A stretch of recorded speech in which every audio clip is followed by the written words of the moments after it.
What do we know about Operation High Jump, about Admiral Byrd's expedition in the autumn of 46, the early spring of 47, to the South Pole? This is an expedition that has been almost forgotten, and it's very hard to come up with any information about it. The few articles that were published at that time in, let's say, National Geographic magazine would not give any clue to the real intention of that expedition. However, recently we discovered a unique documentary film in color, 1 hour long, made by the US Navy.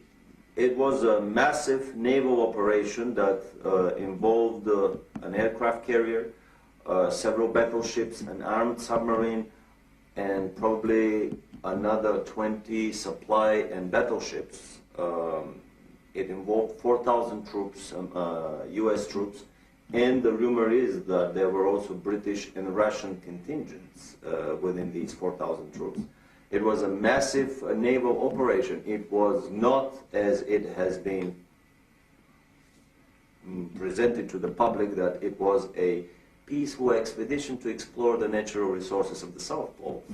They descended to Little America, which is the place of the previous Admiral Byrd landings on the South Pole.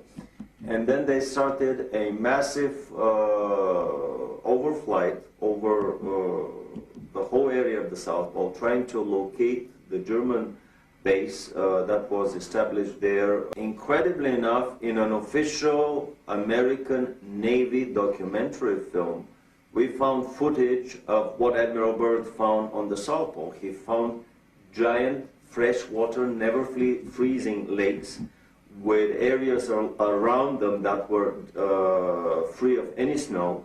And in that film we show footage of the Navy planes landing in these lakes.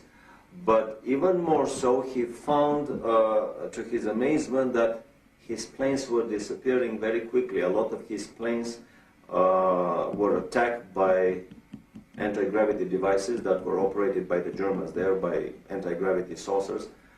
A lot of them crashed into invisible barriers and disintegrated in mid-flight. This is an indication that the Germans had already perfected the force field shields, and they were up and operational around the German colony at Neuschwabenland.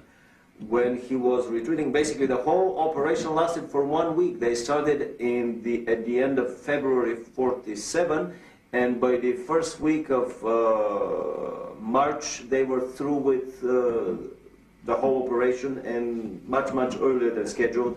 And